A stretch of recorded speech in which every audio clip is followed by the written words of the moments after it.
Hello learners, welcome back again to my channel English our league. দেখতেই পাচ্ছ preposition সিরিজটাই continue চলছে। Already আমি তিনটে পার্ট দিয়ে দিয়েছি প্রিপোজিশনের। সেখানে আমি preposition of place and preposition of টাইমের সমস্ত ব্যবহার শিখিয়েছি। আরো কিছুগুলো প্রিপোজিশনের আমরা ব্যবহার আমরা আজকে শিখবো, এবং আর একটা ভিডিও দেব নো প্রিপোজিশনের ক্ষেত্রে। তারপরে আমরা প্রিপোজিশনের ক্লাসকেও কনক্লুড করে দেবো। দেন কি করব, দেন আমরা আর্টিকেলস অ্যান্ড প্রিপোজিশন দুটোকে একসাথে নিয়ে কিছুগুলো এক্সারসাইজ প্র্যাকটিস করব, যেমনটা ক্লাস 9 এবং 10 এর ফাইনালসে এসে থাকে সেরকম ভাবে। ওকে, তাহলে তোমাদের প্র্যাকটিসটাও খুব ভালো করে হয়ে যাবে এবং এই ইউজগুলো সম্পর্কে তোমরা একদম অবগত থাকবে এবং কোনো ভুল করে আসবে না এক্সাম হলে। ঠিক আছে, দেখো আজকে যেগুলো প্রিপোজিশনের ইউজ তোমাদেরকে দেখাচ্ছি, খুব ইম্পর্টেন্ট প্রিপোজিশনের ইউজ। যেমন ডিউরিং, হোয়াইল, মিন হোয়াইল, এই তিনটে ওয়ার্ড অনেক সময় আমাদেরকে কনফিউজ করে। ডিউরিং, হোয়াইল আর মিন হোয়াইল, এদের আমরা ইউজ কখন করব একদম সহজভাবে আমরা বুঝবো এটাকে আজকে। দেখো ডিউরিং কখন করব না, কোনো কাজ চলার সময়। তাহলে ধরো একটা কাজ চলছে, একটা কাজ কন্টিনিউ চলছে, তো সেই ক্ষেত্রে যদি আমি কোনো অন্য কাজ করছি, অন্য কোনো কাজ করছি, তো সেই ক্ষেত্রে আমরা ডিউরিং ইউজ করব। বোঝা গেল না? এক্সাম্পলটা দেখো তাহলে বুঝতে পারবে। He is sleeping during the class period. তার মানে কি, যে স্কুলে ক্লাস পিরিয়ডটা চলছে, ওই চলাকালীন সে কি করছে, ঘুমোচ্ছে ক্লাসে।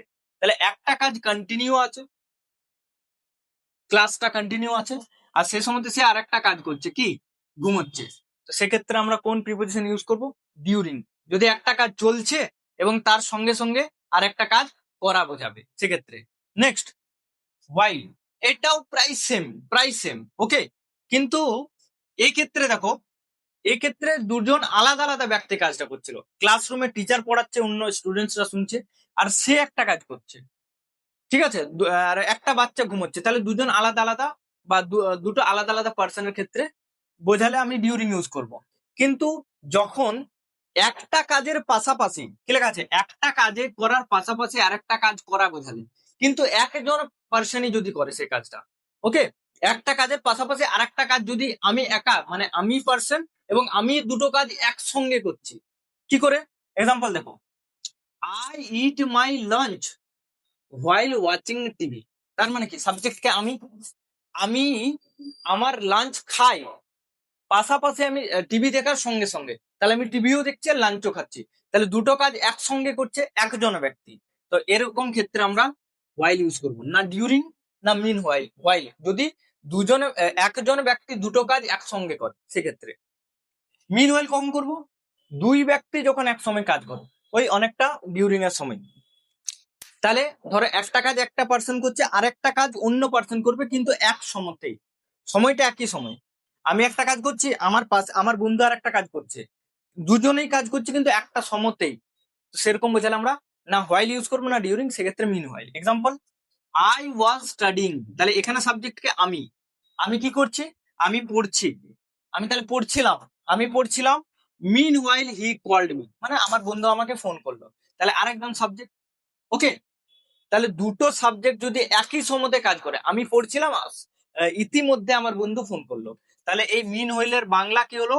ইতিমধ্যে। ওকে, আশা করি ক্লিয়ার। তাহলে কি বললাম, ডিউরিং একটা কাজ চলার সময়তে যদি আর একটা কাজ করি সেক্ষেত্রে। মিন হোয়াইল কখন? যখন একজন ব্যক্তি দুটো কাজ একসঙ্গে করছে সে সময় হোয়াইল। আর মিন হোয়াইল কখন? যখন দুজন ব্যক্তি আলাদা আলাদা কাজ একসঙ্গে করছে, সেক্ষেত্রে আমরা মিন হোয়াইল ইউজ করবো। I was studying meanwhile he called me. Okay, clear. Next দেখো, বাই। বাই মানে কি? বাই মানে দ্বারা, দ্বারা বা কোনো মাধ্যম বোঝাবে, মাধ্যম, মিডিয়াম বোঝাবে। মিডিয়াম মানে কি, মানে কোনো কিছু যাওয়ার ক্ষেত্রে আমি কিসের মাধ্যমে যাচ্ছি সেটা বোঝাবে। Okay, example, I go to school by bus, তাহলে আমি স্কুলে বাসের মাধ্যমে যাই। তাহলে এখানে এখানে বাসটা কি? Transportation, transportation. ওকে, ট্রান্সপোর্টেশন, যানবাহন। তাহলে যানবাহন বোঝালে তার আগে আমি প্রিপোজিশন বাই ইউজ করবো। ওকে, ক্লিয়ার। কিন্তু সবসময় কি বাইই হয়? না, সবসময় বাই হয় না। ইউজটা ভালো করে দেখো, ইউজটা ভালো করে দেখবে। কখনো বাই ইউজ করবো আর কখনো বাই ইউজ করবো না, খুব ইম্পর্টেন্ট। ওকে, এখানে আমি যেমন বাই ইউজ করেছি কিন্তু সেন্টেন্সটা কারেক্ট আছে, কিন্তু এখানে দেখো he goes to school by his uncle's car, মানে সে তার কাকার গাড়িতে স্কুলে যায়, কিন্তু এখানে বাই ইউজ হবে না, এখানে বাইটা ভুল। কেন ভুল? একটু নজর করো, একটু ভালো করে নজর করবে। এখানে যখন বাস বললাম, বাসটা কি কোনো স্পেসিফিক গাড়ি হতে পারে? রাস্তায় তো কত বাস যায়, রাস্তায় অনেক বাস যায়, তাহলে বাসটা কিন্তু স্পেসিফিক নয়। কিন্তু হিজ আঙ্কলস কার, সে তার কাকার গাড়িতে যায়, কাকার গাড়িটা কি স্পেসিফিক নয়? Obviously specific. ইয়েস, এটাই হচ্ছে পার্থক্য। কি, যদি নন স্পেসিফিক, যদি যানবাহনটা স্পেসিফিক নয়, ওকে, মানে নির্দিষ্ট নয়, তো সেক্ষেত্রে আমরা বাই ইউজ করব। আর যখনই যানবাহনটা বা যেটা ট্রান্সপোর্টটা যদি স্পেসিফিক হয়, মানে নির্দিষ্ট বোঝায়, তো সেক্ষেত্রে বাই না ইউজ করে আমরা ইউজ করব in. Clear? Very good. Next দেখো, he goes to school dash foot, foot, foot মানে পা, পায়ে হেঁটে সে স্কুলে যায়, তাহলে পায়ে হেঁটে স্কুলে যাওয়া, পা তো মাধ্যম হতে পারে না, মানে মাধ্যম হচ্ছে কিন্তু কোনো যানবাহন তো নয়, তো এক্ষেত্রে না বাই ইউজ হবে না ইন, এক্ষেত্রে ইউজ হবে অন, কারণ সে পায়ের উপরে হেঁটে যায়। ক্লিয়ার? তো যখনই ফুট পাবো তার আগে আমাদের ফিক্সড প্রিপোজিশন অন ইউজ হবে। আশা করি বাই, ইন, অন এদের ইউজটা তোমরা ক্লিয়ার হয়ে গেছো। নেক্সট দেখো, নেক্সট কি, উইথ।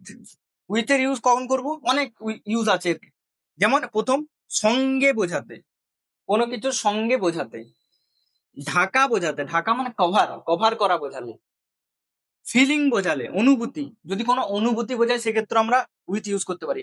প্রত্যেকটার এক্সাম্পল দিলেই ক্লিয়ার হয়ে যাবে। আর কোনো ব্যবহার করা বোঝাতে, কোনো কিছু দ্বারা ব্যবহার করা বোঝাতে, কেমন ভাবে? Hand plus movement plus weapon. Hand মানে কি, হাতে করে, আর হাতটা মুভমেন্ট করবে কিন্তু পাশে একটা ওয়েপন থাকবে, অস্ত্র মানে কোনো যন্ত্র, like pen.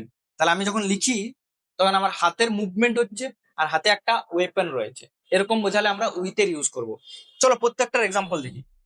He goes to school with her friends, sorry she goes to school with her friends, তাহলে সে তার বন্ধুদের সঙ্গে স্কুলে যায়, তাহলে সঙ্গে বোঝালে।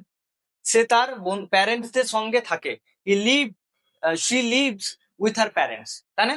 তার মানে কি, সে তার পরিবারের সঙ্গে বসবাস করে, তাহলে সঙ্গে বোঝালে।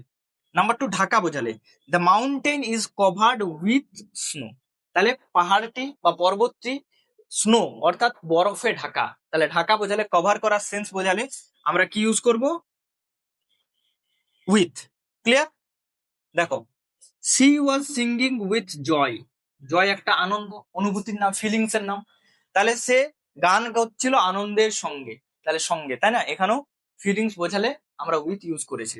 এবার যেটা এই জিনিসটা বোঝালাম, ব্যবহার বোঝালে, ব্যবহার বোঝালে বলছে I see with my eyes, I see with my eyes, তার মানে কি, এখানে উইথটা আমার চোখের ব্যবহারটাকে বোঝাচ্ছে, আমি আমার চোখের দ্বারা বা চোখের সাহায্যে দেখি, ব্যবহার করে দেখি, চোখটাকে ব্যবহার করে আমি দেখছি, তো সেক্ষেত্রে আমরা কি ইউজ করেছি? উইথ। ওকে, তাহলে I eat with my mouth, I hear with my ear, I smell with my nose. Clear? Okay, এবার দেখো, I write with pen or sign the paper with the pen. কেন? কারণ দেখো, আমি যখন লিখছি আমার হাতে একটা ইনস্ট্রুমেন্ট আছে যেটাকে আমরা ওয়েপেন বলছি, আর যখন লিখবো তখন আমার হাতের মুভমেন্টও হচ্ছে, ওকে, আর হ্যান্ড মুভমেন্ট, তাহলে এক্ষেত্রে আমরা উইথ এর ইউজ করবো। ক্লিয়ার হলো? আশা করি 1 2 3 4 5 পাঁচটা প্রিপোজিশন তোমাদের কাছে একদম জল, পুরোপুরি ক্লিয়ার, খুব ভালো করে বুঝে